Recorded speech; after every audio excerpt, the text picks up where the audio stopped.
What's up, everyone? In this video, we have some great news with good old DraftKings. So, DraftKings is one of my favorite stocks. It's a great company, in my opinion, and we have some pretty huge news with it. So, stick with me to the end. We have a great video, and I think a lot of you guys are going to like this one. So, let's get right into it. So, we can see news just came out. New York online sports betting exceeds $1.1 billion in total handle in 16 days. So that's pretty big. New Jersey previously held the record for the largest amount of money taken in a single month through online sports betting. And they set that record back in November of 2021, and they brought in $1.3 billion in a single month. Sports betting has been legal in New York for 16 days. And it has brought in $1.18 billion for 16 days. So clearly New York is set to just demolish New Jersey's record. That's awesome to see. The New York, or I guess you could say the New York market has just opened for online sportsbooks on January 8th. So it's great to see this type of excitement just within the first couple weeks. So that's awesome to see. DraftKings is one of the largest sportsbooks in New York so far. If we scroll down just a little bit, we can see which companies are currently leading the way in this market.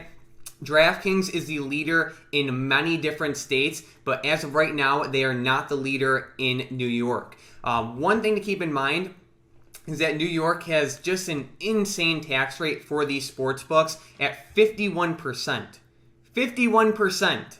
That's insane. But anyways, right now Caesars is currently leading the way at $487 million brought in, and then FanDuel $360 million, and then DraftKings $265 million. So it's good to see they're in the top three. We can see BetMGM is far behind basically everyone, along with BetRivers, but DraftKings is definitely in the top three. They're not the leader yet in New York, but then again, I wonder if this is a strategic move by, I guess you can say, DraftKings management, considering the insane cost of doing business in New York. I don't know. We'll have to see what goes along with that, but DraftKings is the leader in many other states, so I'm very curious to see if this is a strategic move to maybe not spend too much money advertising in New York in order, maybe use that money elsewhere in other states to get a better return on investment. I don't know. It's just a possible thought, but we'll see what happens with this one. But either way, this article is great to see. There's a lot of money flowing into, I guess you can say, the sports betting industry, and that's awesome to see because it'll benefit, DraftKings along with FanDuel, Caesars, and all the other, I guess you can say, sports betting companies, and that's totally fine. The industry is growing at a crazy pace, even to the extent that we have an analyst from PlayNewYork.com saying betting volume is outstripping even the most optimistic projections so far. Some of this enthusiasm is over finally getting mobile sports betting. So that's it's awesome to see. The industry is growing at a crazy pace, and just unsurprisingly, we can say DraftKings stock is just extremely volatile, and it's been falling a lot lately. It's a very volatile company. The main reason for this is the fear of rising rates. This company, or DraftKings, has been taking a hit for a couple months now, and it hurts. Just over the past couple months, it went from 65 down to 20. That's a hard fall, and it hurts. It hurts to see a stock just fall like this. But to be fair, this is a very volatile company, and if you can't handle volatility, you shouldn't be in it. If you're just looking for nice, slow and steady returns, you should probably look at an ETF like VOO or the SPY. But even that's been really volatile lately. So, the market's volatile, and especially for growth companies, there's a lot of volatility, and that's just a part of the game. And I'm not trying to compare DraftKings to Amazon in any way, but to be fair, back in the 2000s, before Amazon became the multi-trillion-dollar behemoth that it is today, Amazon went from 113 down to 6. 113 down to 6. That's crazy. That is literally insane. And then little do we know, Amazon went from $6 up to highs of $3,773. So the main point is that when you're in an early stage growth company, you have to be expecting a lot of volatility. And like I said, I'm not trying to compare DraftKings to Amazon. Amazon's a complete powerhouse, and Amazon's Amazon, but the main point is that there's a lot of volatility when you're investing into growth companies, whether it's DraftKings or Zoom or Palantir or whatever. You have to be prepared for that type of volatility. Another thing to keep in mind, actually, let me pull this up. Another thing to keep in mind is DraftKings is constantly expanding. Like if we look at this map right here, we can see DraftKings is in 17, or actually they're in 18 states. They are now in Louisiana. They just launched in Louisiana yesterday, January 28th. So that's awesome to see. They're in 18 states. 17 of those states you can bet with your phone. You can bet online, on your phone. One of those states, which is Mississippi, you have to go and bet in person. So that's just one thing to keep in mind. But if we look at some of DraftKings revenues, they've been growing at just an exponential pace. We can see back in 2017, they had revenues of $192 million. 2018, $226 million. 2019, $323 million. 2020, $6.15 million. And then who knows what we're going to see for 2021 and then even 2022. But at the end of the day, we're just in we're in the beginning stages.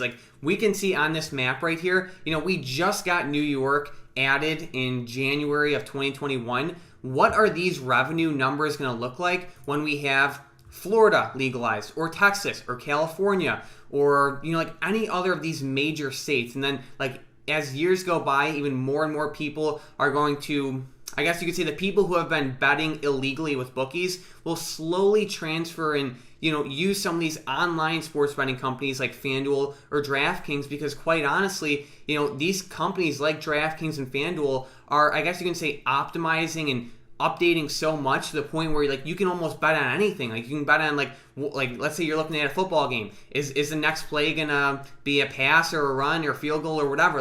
You're basically getting to the point where you can bet on literally anything you want, and eventually just the bookies won't be able to compete with these multi-billion-dollar companies like FanDuel and DraftKings. On top of that, they are offering some pretty nice promotions to get people to use their platforms. And that, yes, it does affect profitability in the short term, as we've seen. But sports betting is a very high margin business, and as gambling is. So it's just one thing to keep in mind.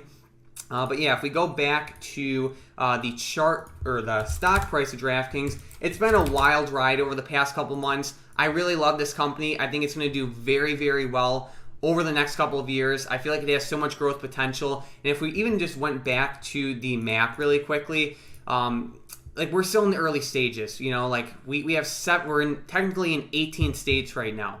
We have a lot of growth potential. Florida's not even legalized yet. Texas isn't legalized. And they're growing exponentially. And another thing to keep in mind is that it's really easy to see a company take their $1 million in revenue and take that to $2 million in revenue. But it's a completely different story when you have a company that takes their $323 million in revenue and takes that to $615 million in revenue the next year. So it's harder to grow at the insane at an insane rate when you're bringing in hundreds and hundreds of millions of dollars in revenue. But DraftKings is still doing that, and I'm just very excited to see what these revenue numbers will look like in, let's say, 2 years or 3 years or even 4 years. So I'm very excited for it.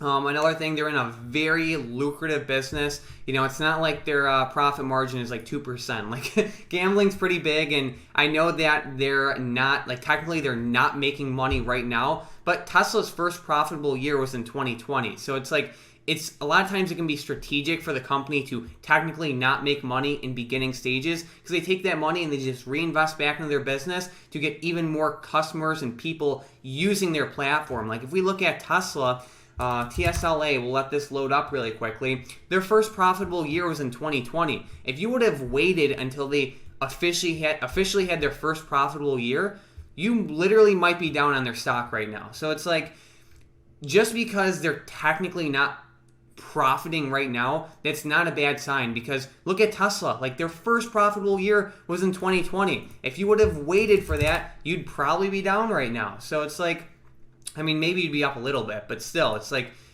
just keep in mind what you read with all these news articles. DraftKings is in an industry that is just growing at a crazy pace. What I really love about DraftKings compared to some of their major competitors like FanDuel, which is ticker symbol PDYPY, is that DraftKings is very quick to innovate. For example, just like a couple months ago, they released their NFT marketplace. Like they're quick to innovate, and I really haven't seen anything like that out of FanDuel just yet. But then again, DraftKings and FanDuel are like kind of neck and neck in some states for market share. They're both pretty big companies, and I expect both of these companies to benefit a lot over the next couple years as sports betting develops and as more states legalize sports betting. So that should be huge. But either way, I'm very excited for DraftKings. Even FanDuel is not looking bad, which is PDYPY. So if you want to take a look at them, feel free. Like I said, though, I'm very excited for this company. It's at $20 right now. In the short term, no one knows what's going to happen to this one. It's a very volatile company. Long term, I really love it, though. Just on, I want to say it was that Wednesday. On Wednesday, the stock was up like 17% intraday. It ended up falling as the market turned over, but it's a quick mover. I love it for the long term. Let me know what you guys think about DraftKings. And besides that, thank you guys so much for watching, and have an amazing weekend.